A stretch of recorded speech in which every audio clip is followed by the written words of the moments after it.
السلام علیکم ورحمۃ اللہ وبرکاتہ۔ بسم اللہ الرحمن الرحیم۔ سودا بنت صلبہ اپنی قوم سے ملاقات کے لیے اپنے بیٹے زید بن حارثہ کے ہمراہ روانہ ہوئیں۔ وہ اپنی برادری کے ایک گھر میں ابھی فروخت ہوئی ہی تھی کہ بنو قیس کے ڈاکوؤں نے لوٹ مار شروع کر دی۔ ان کا تمام مال اپنے قبضے میں لے لیا اور مویشی بھی ہانک کر لے گئے اور بچوں کو قید کر لیا۔ ان قیدیوں میں زید بن حارثہ بھی تھے۔ اس وقت ان کی عمر صرف 8 سال تھی۔ وہ انہیں فروخت کے لیے عکاظ منڈی میں لے گئے۔ ایک دولت مند سردار حکیم بن حزام بن خویلد نے 400 درہم میں اسے خرید لیا۔ اس کے علاوہ اس نے اور بھی غلام خریدے اور ان سب کو اپنے ہمراہ مکہ مکرمہ لے آیا۔ جب اس سردار کی آمد کا حضرت خدیجہ بن خویلد رضی اللہ عنہا کو پتہ چلا تو وہ اسے خوش آمدید کہنے کے لیے اس کے گھر تشریف لے گئیں، کیونکہ رشتے میں یہ اس کی پھوپھو تھیں۔ حکیم بن حزام نے کہا، پھوپھی جان، میں عکاظ منڈی سے کافی تعداد میں غلام خرید کر لایا ہوں۔ ان میں سے جو غلام آپ کو پسند ہو اسے میں آپ کی خدمت میں بطور تحفہ پیش کر کے خوشی محسوس کروں گا۔ سیدہ خدیجہ الکبریٰ رضی اللہ عنہا نے تمام غلاموں کو دیکھا اور ان میں سے زید بن حارثہ کا انتخاب کیا، کیونکہ ذہانت اور شرافت اس کے چہرے سے ٹپکتی تھی۔ تھوڑے ہی عرصے بعد حضرت خدیجہ الکبریٰ رضی اللہ عنہا شمس الضحیٰ، بدر الدجی، خیر الوری، پیارے محمد صلی اللہ علیہ وسلم سے رشتہ ازدواج میں منسلک ہو گئیں۔ اس موقع پر آپ صلی اللہ علیہ وسلم کی خدمت اقدس میں حضرت خدیجہ رضی اللہ عنہا نے تحفہ پیش کرنے کا ارادہ کیا تو انہیں زید بن حارثہ سے بہتر کوئی چیز نظر نہ آئی۔ چنانچہ حضور صلی اللہ علیہ وسلم کی خدمت میں زید بن حارثہ کو بطور تحفہ پیش کر دیا۔ اس طرح یہ خوش نصیب غلام آقا دو جہاں حضرت محمد صلی اللہ علیہ وسلم کے اعلیٰ و ارفع اخلاق سے فیض یاب ہونے لگا۔ اس کی غمزدہ ماں کو پل بھر کے لیے چین نہ آ رہا تھا۔ وہ اس کی گمشدگی کے غم میں رو رو کر بے حال ہو چکی تھی۔ کبھی آنسو خشک نہ ہوتے۔ اپنے لاڈلے بیٹے کی محبت کا شعلہ جوالہ دل پر مسلسل دہکتا رہتا۔ غم و اندوہ وہ ایسے محب بادل چھائے کہ چھٹنے کا نام نہ لیتے۔ ہر وقت اس سوچ میں غلطاں پریشان رہتی، کیا میرا لخت جگر زندہ ہے کہ اس کی آمد کا انتظار کروں، یا فوت ہو چکا ہے کہ نا امید ہو جاؤں۔ باپ نے اپنے لخت جگر کی تلاش میں ملک کا کونا کونا چھان مارا اور کہنے لگا، میرے نور چشم کو زمین نگل گئی یا آسمان اچک کر لے گیا۔ بعض اوقات غم و اندوہ میں مبتلا ایسے دلدوز انداز میں شعر کہنے لگتا کہ سننے والوں کا جگر چھلنی ہو جائے۔ بطور مثال چند اشعار کا ترجمہ ملاحظہ کرنے میں اپنے لخت جگر کی گمشدگی پر آنسو بہاتا ہوں۔ مجھے علم نہیں کہ اس پر کیا گزری، کیا وہ زندہ ہے کہ اس کی آمد کا انتظار کروں، یا موت کے بے رحم پنجے میں اسے اپنی گرفت میں لے لیا۔ بخدا میں نہیں جانتا میرے بیٹے تجھے کیا ہوا۔ میں تو ہر راہی سے پوچھتا ہوں، تجھے نرم زمین نے اپنے دامن میں چھپا لیا، یا بلند و بالا پہاڑ نے آفتاب اپنے طلوع کے وقت بیٹے کی یاد دلاتا ہے اور غروب کے وقت پھر اس کی یاد تازہ کر دیتا ہے۔ میں روئے زمین پر تیری تلاش میں اونٹ پر سوار سرگرداں پھر رہا ہوں، اور میں اس سرگردانی سے نہیں اکتاؤں گا بیٹے۔ زندگی بھر تیری تلاش جاری رکھوں گا، یہاں تک کہ مجھے موت آ جائے۔ بالآخر ہر شخص کو فنا ہونا ہے، اگرچہ امیدیں اسے دھوکے میں مبتلا رکھیں۔ ایک سال حج کے موقع پر زید بن حارثہ رضی اللہ عنہ کے خاندان کے چند افراد مکہ مکرمہ میں آئے۔ وہ لوگ بیت اللہ کا طواف کر رہے تھے کہ اچانک ان کی نظر زید بن حارثہ رضی اللہ عنہ پر پڑی۔ انہوں نے اسے پہچان لیا اور زید رضی اللہ عنہ نے بھی انہیں پہچان لیا۔ آپس میں ایک دوسرے کے حالات معلوم کیے۔ جب وہ حج سے فارغ ہوئے اور اپنے وطن واپس لوٹے تو ان کے باپ حارثہ کو اطلاع دی کہ تیرا بیٹا زندہ سلامت ہے اور وہ اس وقت مکہ میں ہے۔ ہم نے خود اسے دیکھا ہے، اس سے باتیں کیں اور اس کے حالات معلوم کیے ہیں۔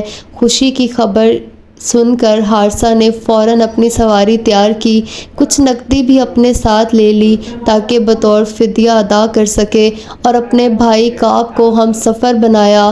دونوں تیز رفتاری کے ساتھ مکہ مکرمہ کی طرف روانہ ہوئے۔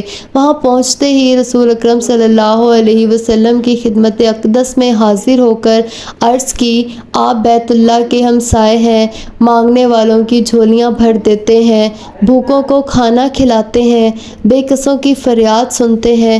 ہم آپ کی خدمت اقدس میں اپنے بیٹے کے لیے حاضر ہوئے ہیں۔ ہم نور چشم کو حاصل کرنے کی غرض سے بہت سا مال بھی لائے ہیں۔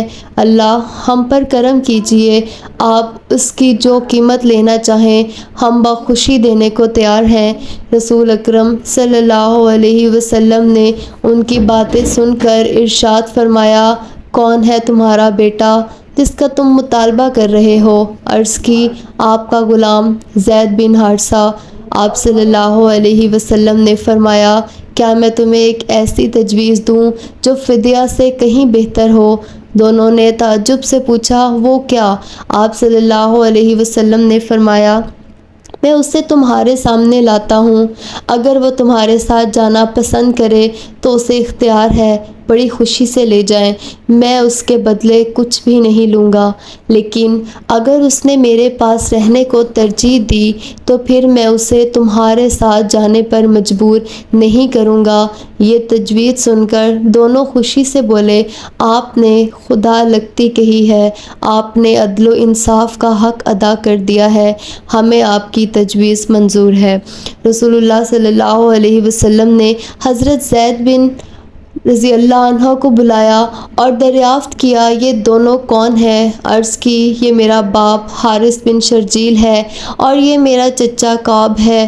آپ صلی اللہ علیہ وسلم نے فرمایا، میری طرف سے تمہیں اختیار ہے، ان کے ساتھ چلے جاؤ یا میرے پاس رہو۔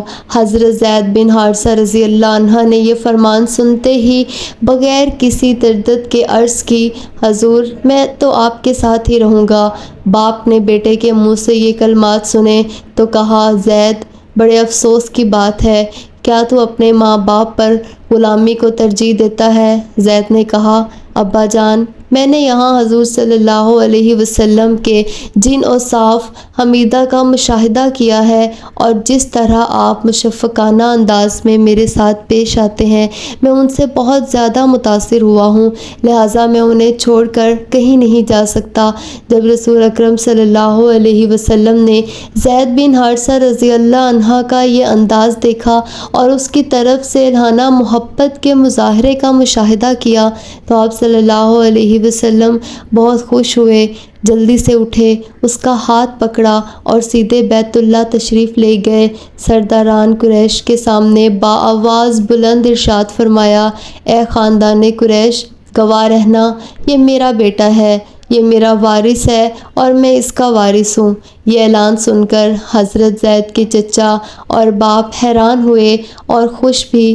بہرحال یہ خوش آئندہ اعلان سن کر شاداں و فرحاں اپنے گھر روانہ ہوئے۔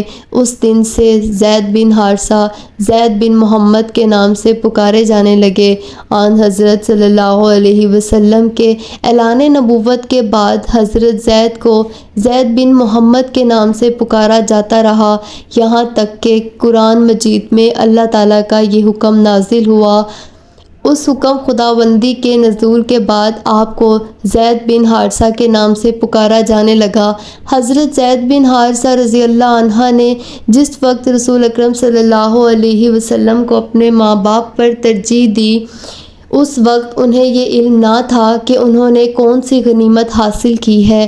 وہ یہ بھی نہ جانتے تھے کہ آن حضرت صلی اللہ علیہ وسلم بلند مرتبہ پر فائز ہونے والے ہیں یا آپ کے سر پر نبوت کا تاج رکھا جائے گا اور آپ کو پوری دنیا کی رہنمائی کے لیے رسول بنا کر بھیجا جائے گا۔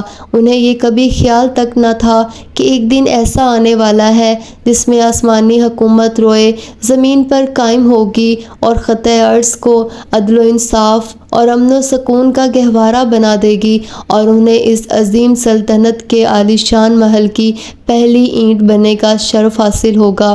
بلا شبہ یہ اللہ تعالیٰ کا کرم ہے، وہ جسے چاہے عطا کرتا ہے اور اللہ بڑا ہی فضل و شرف والا ہے۔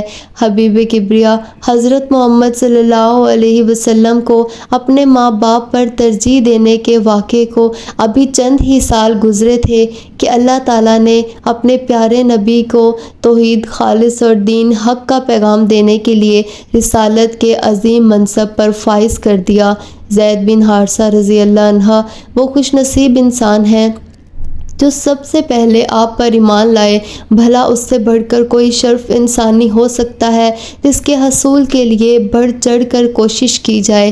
حضرت زید بن حارثہ رضی اللہ عنہ کو رازدان رسول اور سپہ سالار لشکر اسلام بننے کا اعزاز حاصل ہوا اور مدینہ منورہ میں حضور صلی اللہ علیہ وسلم کی نیابت کا عظیم شرف بھی ان کے حصے میں آیا، جبکہ آپ ایک غزہ میں شرکت کے لیے مدینہ سے باہر تشریف لے گئے تھے۔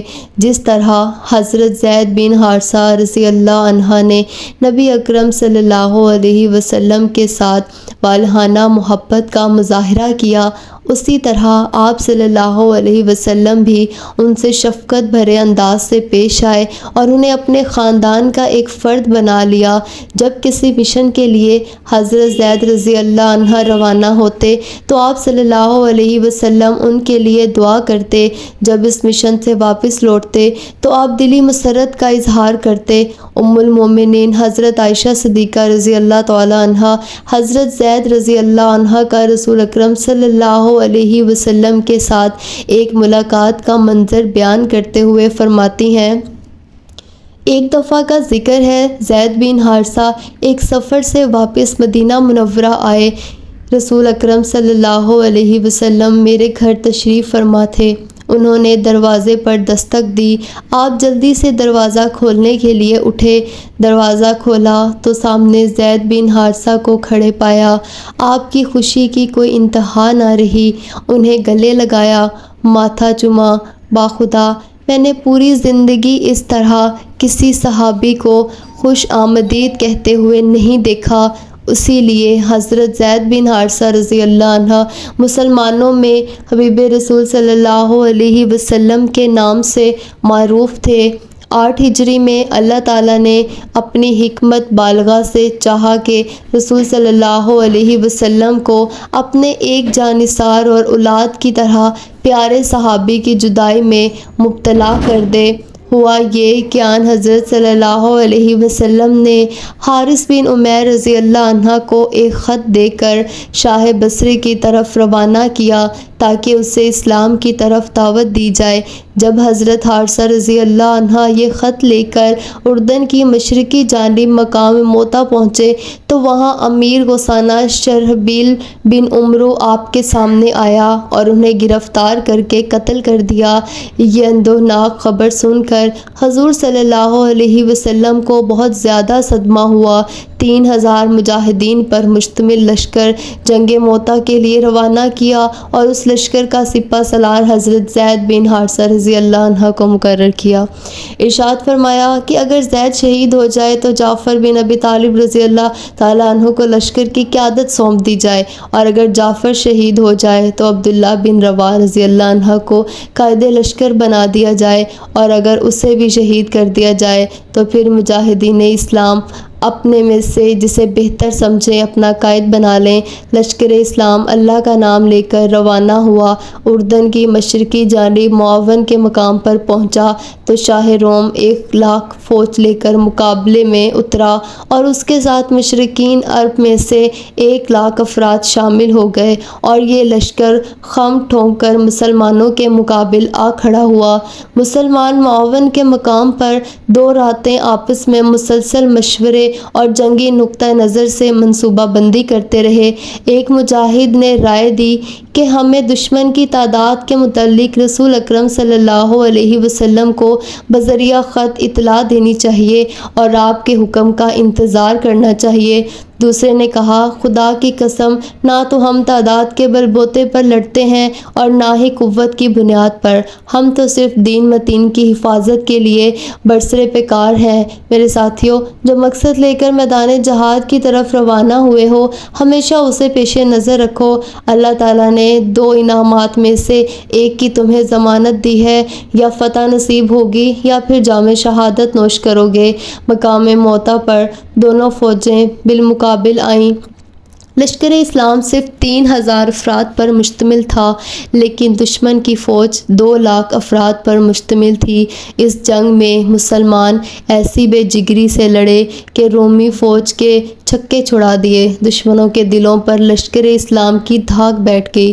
رسول اکرم صلی اللہ علیہ وسلم کے عطا کردہ جھنڈے کی حفاظت کے لیے سپہ سالار حضرت زید بن حارثہ رضی اللہ عنہ نے ایسی جوانمردی کے ساتھ جنگ لڑی کہ جنگی کارناموں کی تاریخ میں اس کی مثال نہیں ملتی۔ بالآخر دشمن کے نیزوں نے آپ کے جسم کو چھلنی کر دیا اور آپ شہید ہو گئے۔ ان کے بعد جھنڈا حضرت جعفر بن ابی طالب رضی اللہ عنہ نے تھام لیا اور اس کی حفاظت کے لیے بڑی جان فشانی سے دشمن کے مقابلے میں نبرد آزما رہے، یہاں تک کہ جام شہادت نوش کیا۔ ان کے شہید ہو جانے کے بعد حضرت عبداللہ بن رواحہ رضی اللہ عنہ نے آگے بڑھ کر جھنڈا تھام لیا اور ایسی بہادری سے دشمن کا مقابلہ کیا کہ دیکھنے والے ششدر رہ گئے، لیکن بالآخر لڑتے لڑتے اللہ کو پیارے ہو گئے۔ ان کے بعد حضرت خالد بن ولید رضی اللہ عنہ کو سپہ سالار منتخب کیا گیا۔ ابھی آپ نئے حلقہ بگوش اسلام ہوئے تھے، لیکن آپ نے اپنے تجربات کی بنا پر ایسی جنگی تدبیر اختیار کی کہ لشکر اسلام کو ہزیمت سے بچا لیا۔ جب جنگ موتا کی خبر رسول اللہ صلی اللہ علیہ وسلم کو پہنچی اور لشکر اسلام کے 3 سپہ سالاروں کی شہادت کا علم ہوا تو آپ صلی اللہ علیہ وسلم اتنے غمگین ہوئے کہ اس سے پہلے کبھی آپ کو اس طرح حالت غم میں نہیں دیکھا گیا، اور آپ خبر سنتے ہی فوری طور پر تعزیت کے لیے ان کے اہل خانہ کے پاس گئے۔ جب آپ حضرت زید بن حارثہ رضی اللہ عنہ کے گھر پہنچے تو ان کی چھوٹی بیٹی آپ سے چمٹ کر زاروں کی طرح رونے لگی۔ آن حضرت صلی اللہ علیہ وسلم بھی آپ دیدہ ہو گئے۔ یہ منظر دیکھ کر حضرت سعد بن عبادہ رضی اللہ عنہ نے پوچھا، یا رسول اللہ، کیا آپ بھی رو رہے ہیں؟ آپ صلی اللہ علیہ وسلم نے ارشاد فرمایا، یہ ایک حبیب کا اپنے حبیب کے غم میں رونا ہے، اللہ ان سے راضی اور یہ اپنے اللہ سے راضی ہیں۔ اللہ تعالی ہمیں بھی صحابہ کرام اور اہل بیت کے نقش قدم پر چلنے کی توفیق عطا فرمائے اور ہمارا خاتمہ ایمان پر فرمائے، آمین۔ ناظرین، کمنٹ باکس میں اللہ تعالیٰ کے 99 ناموں میں سے ایک نام ضرور ٹائپ کیجیے گا۔ مجھے سننے کا شکریہ۔ اللہ حافظ۔ اگر ویڈیو پسند آئی ہو اور معلوماتی لگی ہو تو چینل کو سبسکرائب کر دیں اور ویڈیو کو لائک اور شیئر کر دیں۔ شکریہ۔ اللہ حافظ۔